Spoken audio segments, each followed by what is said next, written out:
दर्शक हो नमस्कार. वेधकमध्ये स्वागत आहे. मी प्रशांत आराध्य. आमचं चॅनल आपलं कसं वाटायच्या प्रतिक्रिया द्या, सबस्क्राईब करा, लाईक करा, शेअर करा. लोकसभा निवडणूक चालू आहे, साहजिक आपण त्याविषयीच बोलतोय.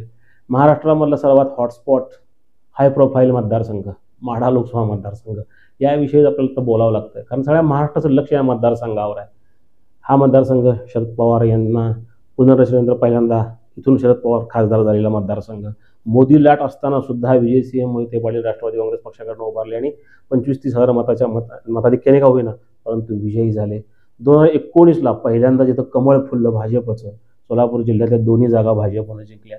असं खूप महती ह्या माढा लोकसभा मतदारसंघाची आहे आणि प्रत्येक वेळी तिथं काही ना काही तिढा असतो, वाद असतो. आणि यंदाचा जो वाद आहे तो भारतीय जनता पक्षाच्या अंतर्गतच आहे.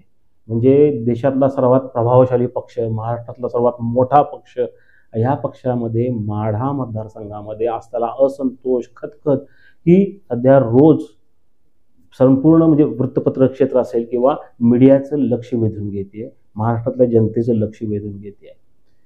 भारतीय जनता पक्षातले दोन गट एकमेकाच्या आमनेसामने उभे आहेत. इथं विद्यमान खासदार रणजितसिंह नाईक निंबाळकर यांना वरिष्ठांनी पुन्हा उमेदवारी दिली आणि त्यांचे जे आता पक्षांतर्गत प्रतिस्पर्धी मानले जातात अकलूजचे मोहिते पाटील नाराज झाले आणि धैर्यशील मोहिते पाटील, त्यांच्या पत्नी, त्यांचे भाऊ, त्यांची बहीण हे सगळ्यांनी माढा लोकसभा मतदारसंघातल्या विविध तालुक्यामध्ये जाऊन लोकांच्या भावना जाणून घेऊन उमेदवारी दाखल करण्याची तयारी सुरू केलेली आहे. हा भारतीय जनता पक्षावर दबाव टाकण्याचा प्रयत्न आहे आणि भारतीय जनता पक्षाचं पण लक्ष आहे मोहिते पाटील यांच्या प्रत्येक मुवमेंटकडे. परंतु 48 लोकसभा मतदारसंघ महाराष्ट्रामध्ये आहेत आणि ह्या मतदारसंघामध्ये केवळ माढ्यावर लक्ष केंद्रित करणं वरिष्ठांना परवडणारं नाहीये. त्यामुळं गिरीश महाजनांसारखे जे देवेंद्र फडणवीस यांच्या निकटवर्ती आहेत त्यांना फडणवीसांनी अकलूजला पाठवलं मोहिते पाटलांची समजूत काढण्याकरता. त्यांना काही ते जमलं नाही म्हणण्यापेक्षा त्यांनी फक्त ते ऐकून घेतलं आणि फडणवीसांना जाऊन सांगितलं. पण यानंतर सुद्धा देवेंद्र फडणवीस असतील, बावनकुळे असतील, यांच्याकडनं माढ्याबद्दल फारशी स्टेटमेंट आलेली नाहीत. 1-2 दिवसापूर्वी फडणवीस म्हणले की तिथलं उमेदवारांचं फिक्स आहे, निंबाळकरांना आम्ही तिकीट दिलेलं आहे, मोहिते पाटलांची आम्ही समजूत काढू. भारतीय जनता पक्ष हा दबाव घेणारा किंवा दबाव टाकून घेणारा पक्ष नाहीये. हा मोठा पक्ष आहे आणि हा 2014 नंतर तो अटल बिहारी वाजपेयी किंवा लालकृष्ण अडवाणी, मुरली मनोहर जोशी यांच्यासारख्या नेत्यांच्या ताब्यातला जो पक्ष आहे तो आता मोदी शहांच्या ताब्यात आलेला आहे. आणि मोदी शहा यांनी यांच्या या 10 वर्षाच्या कालावधीमध्ये त्यांनीच सगळ्या पक्षांवर दबाव टाकलेले आहेत, म्हणजे नेत्यांवर दबाव टाकलेले आहेत. अशा वेळी हा पक्ष केवळ मोहिते पाटील यांची नाराजी आहे म्हणून माढा लोकसभा मतदारसंघामध्ये उमेदवार बदलेल शक्य नाहीये.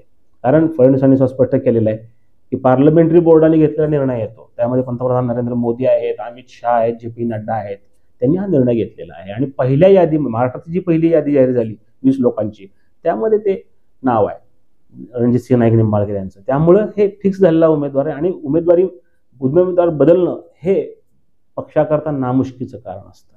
आणि आता यावेळी पक्षांतर्गतच निंबाळकरांना विरोध असल्यामुळं मोहिते पाटील यांनी हर प्रकारे होईना पण भाजपचं आणि महाराष्ट्राचं लक्ष आपल्याकडे वेधून घेतलेलं आहे.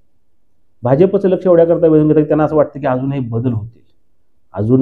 बदल होतील, पण तसं करताना भारतीय जनता पक्ष दिसत नाहीये. आणि वरिष्ठांनी सुद्धा आता फक्त वेट अँड वॉच असं ठेवलेलं आहे.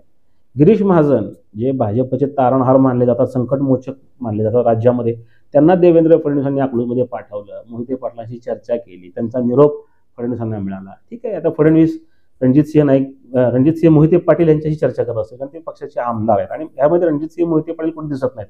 धैर्यशील मोहिते पाटील आणि बाकीचे त्यांचे भाऊ बहिणी, पत्नी हे सगळे या मतदारसंघामध्ये दौरे करतात, गावभेट दौरा. आणि प्रत्येकाचं म्हणणं असं आहे की निवडणूक लढवायची. ते सगळ्या राजकीय पक्षाच्या नेत्यांना भेटतायत, मित्रपक्षांना भेटतायत, विरोधकांना भेटतायत. विरोधकांची बैठक त्यांनी अकलूजमध्ये घेतली. त्यामुळे भारतीय जनता पक्षावर जितका म्हणून दबाव टाकायचा प्रयत्न त्यांनी केला तेवढासा टाकून झालेला आहे आता.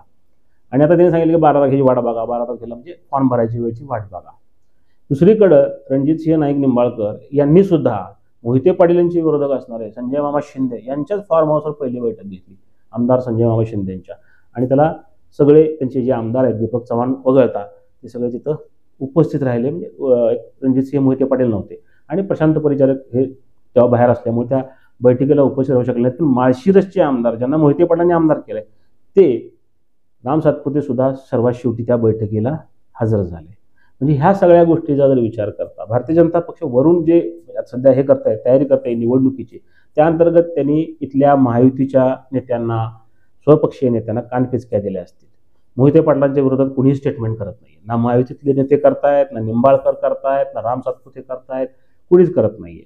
प्रशांत परिचारक यांनी तर शांत राहणं पसंत केलेलं आहे, कारण ते प्रचार प्रमुख आहेत, याचे क्लस्टर प्रमुख आहेत माढा, सोलापूर, सांगलीचे, त्यामुळे त्यांच्यावर जबाबदारी जास्त आहे.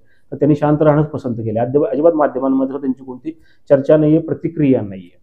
त्यामुळे भारतीय जनता पक्षाने आपली स्ट्रॅटर्जी क्लिअर केलेली आहे. मोहिते पाटलांसंदर्भात काही बोलायचं नाही. मोहिते पाटलांनी त्यांची पण स्ट्रॅटर्जी आहे, ते भाजपबद्दल काही बोलत नाही सध्या, म्हणजे पक्षाच्या वरिष्ठांबद्दल काही बोलत नाहीत. कारण फक्त आमची तयारी आहे, आमचं ठरलंय, आता माघार नाही, निवडणूक लढवणार, 12 तारखेची वाट बघा, असे त्यांच्याकडनं स्टेटमेंट येत आहेत.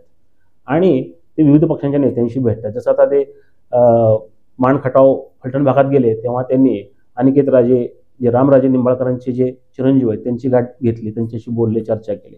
रामराजे निंबाळकर सुद्धा खासदार निंबाळकरांच्या कार्यपद्धतीवर नाराज आहेत. फलटणच्या राजकारणामध्ये त्यांचं पटत नाही. परंतु त्यांनी मात्र थोडी संयमाची भूमिका घेत अजित पवार यांच्याशी चर्चा करून आपण ठरवू असं म्हणून सांगितलं. कार्यकर्त्यांचा मेळावा घेतला.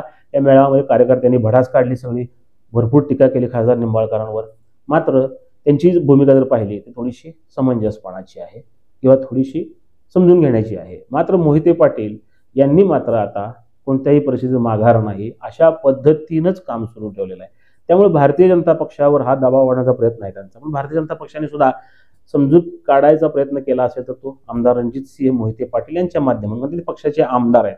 2019ला पक्षात आल्यानंतर त्यांनी चांगलं काम केलं खासदारकीच्या वेळी वगैरे, म्हणून आमदारकीच्या वेळी विधानसभेला, तेव्हा त्यांना विधान परिषदेवर घेतलेलं आहे त्यांनी. आणि भारतीय जनता पक्ष हा नेहमीच थोडंसं मोहिते पाटलांच्या बाबतीमध्ये चांगली भूमिका घेत आलेला आहे. आतापर्यंत त्यांना सहकार्य करत आलेलं आहे आणि मोहिते पाटलांनी सुद्धा भाजपला सहकार्य केलंय. मात्र लोकसभा निवडणुकीच्या ऐन अशा रणधुमाळीमध्ये जेव्हा 400 पारचा नारा आहे आणि दिल्लीमधून एकेका लोकसभा सीटवर लक्ष असताना मोहिते पाटील यांनी जे पाऊल उचललंय ते मात्र डेरिंगबाज पाऊल म्हणावं लागणार आहे. आणि ते कशासाठी करतायत याचा अंदाज सगळ्यांना येतोय. त्यांना त्यांचं अस्तित्व टिकवायचं आहे, त्यांना त्यांचं राजकीय वर्चस्व पुन्हा निर्माण करायचं आहे आणि भाजपमध्ये त्यांना खच्चीकरण होते असं त्यांचं म्हणणं आहे की त्यांना कमी करायचं. त्यांना कुठल्याही परिस्थितीमध्ये खासदार निंबाळकर या मतदारसंघात नको, कारण खासदार निंबाळकरांच्या आडून शिंदे बंधू असतील दोन्ही आमदार, तसेच शहाजीबाबू पाटील सांगोल्याचे आमदार असतील, जयकुमार गोरे मान फलटणचे आमदार असतील, काही बाकीचे सगळे जे नेते जे हे खासदारांच्या आडून ते स्वतःचं वर्चस्व वाढवत आहे सोलापूर जिल्ह्यामध्ये, भाजपच्या सगळे जवळ पोहोचत आहेत, हे सुद्धा मूळ कारण आहे. म्हणून हे ताणलं जात आहे. पण ताणावं किती ह्याला सुद्धा राजकारणामध्ये काहीतरी लिमिट असतो. खूप ताणलं गेलेलं आहे आता हे पुन्हा जोडायचं जरी म्हटलं, जरी मोहिते पाटलांनी उद्या सांगितलं की नाही आम्ही निवडणूक लढवणार नाहीये, आम्ही भाजपचा प्रचार करणार जर म्हटले तर, हे माझा दावा नाही, तरी सुद्धा पुन्हा कार्यकर्ते जे आत्ता जे कार्यकर्त्यांच्या मध्ये जी उद्विग्नता आहे, जो राग आहे, जो संताप आहे, तो कमी होणार आहे का? उलट तो वाढत चाललाय. जशा जशा ह्यांचे दौरे वाढत चालले तसं त्यांना आग्रह वाढत चाललाय. तुम्ही उमेदवारी घ्या, शरद पवारांच्या पक्षात तुम्ही प्रवेश करा, तुतारी चिन्हावर तुम्ही उभा राहा, निवडणूक लढवा कुठल्याही परिस्थितीमध्ये. आणि ह्याचा परिणाम असा झाला की बारामती शेजारी मतदारसंघ आहे बारामती, तिथं सुद्धा शरद पवारांच्या कन्या सुप्रिया सुळे या त्यांच्या पक्षाच्या उमेदवार आहेत राष्ट्रवादी काँग्रेस पक्ष शरदचंद्र पवार गटाच्या. आणि तिथं सुद्धा म्हणजे त्यांचे जो 2 मतदारसंघ शेजारी शेजारी असल्यामुळे एकमेकावर थोडासा त्यांचा परिणाम असतो. त्यामुळं माढा मतदारसंघामध्ये जर धनगर समाजाच्या उमेदवाराला संधी मिळाली तर त्याचा फायदा बारामतीमध्ये सुप्रिया सुळेंना होऊ शकतो. शरद पवारांना माहिती आहे, म्हणून त्यांनी महादेव जानकर रासपचे नेते यांना इथून उभारण्यासाठी आग्रह धरलेला आहे. ते परंतु आता सध्या या घडीला शरद पवार म्हणजे राष्ट्रवादी काँग्रेस पक्ष त्या पक्षाला असं वाटतं शरद पवारांच्या की जर मोहिते पाटील पक्षामध्ये आले आणि ते माढ्यातनं उभारले त्याचाही फायदा होऊ शकतो. त्यामुळं माढ्याचा उमेदवार ठरवताना सुद्धा खूप त्यांची सुद्धा विचार मंथन खूप चाललेलं आहे राष्ट्रवादी काँग्रेस पक्ष शरद पवार गटामध्ये सुद्धा. त्यामुळे अद्याप अधिकृत उमेदवारी जाहीर केलेली नाही. मात्र रासपचे महादेव जानकर हे कॉन्फिडंट आहेत, त्यांना वाटतं की आपल्याला उमेदवारी मिळेल. त्यांनी येऊन विजयसिंह मोहिते पाटील यांची भेटही घेतलेली आहे अकलूजमध्ये येऊन. कारण मोहिते पाटलांनी सध्या सगळ्यांशी भेटतायत, भाजपच्या लोकांशी भेटतायत, महायुतीमधल्या घटक पक्षाच्या लोकांना भेटतात, विरोधकांना भेटतायत, शेकापच्या नेत्यांना भेटतायत, रासपच्या नेत्यांना भेटतायत, राष्ट्रवादी काँग्रेस पक्षाच्या नेत्यांना भेटतायत. सध्या त्यांनी आपली दरवाजे सगळ्यांना उघडी ठेवलेली आहेत. हा एक भाजपवरचा मोठा दबाव वाढण्याचा प्रयत्न आहे. मात्र भारतीय जनता पक्ष दुसरीकडे मात्र अत्यंत कॉन्फिडंट आहे माढा लोकसभा मतदारसंघावर. त्यांचं म्हणणं आहे की मागच्या वेळी आमच्यापेक्षा 1-2 आमदार होते या मतदारसंघातले, यंदा मात्र करमाळा, माढा, मान खटाव, माळशिरस तालुका असेल, सांगोला तालुका असेल, सगळं आमचं ताकद आहे. आमचे आमदार आहेत सगळीकडं.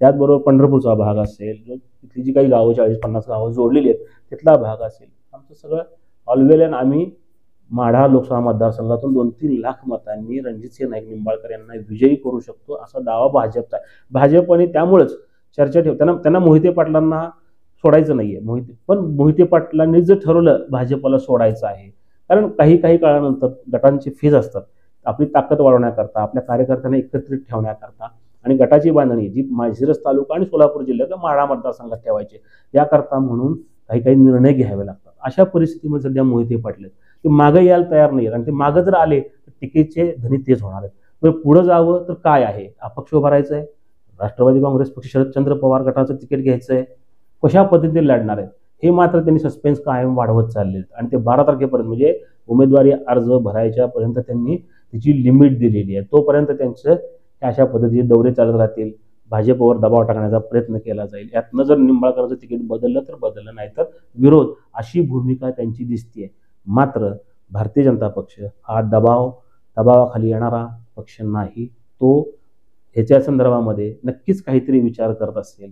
आगामी काळामध्ये या सर्व विरोधाचे किंवा असं चाललेल्या सगळ्या घडामोडींचे हळूहळू पडसाद उमटायला सुरुवात होतील आणि आता भाजप ह्या मतदारसंघात अंतर्गत संघर्षामुळे थोडंसं बदनाम होत आहे, आता हे सगळं डॅमेज कंट्रोल करण्याकरता म्हणून वरिष्ठ येत्या 1-2 दिवसामध्ये भारतीय जनता पक्ष म्हणजे त्यांचे वरिष्ठ भाजपचे या मतदारसंघामध्ये तळ ठोकून प्रचाराचं नियोजन सुरू करतील. महायुतीतल्या सगळ्या घटक पक्षांना, नेत्यांना ते व्यासपीठावर आणतील आणि आपली ताकद दाखवायला सुरुवात करतील.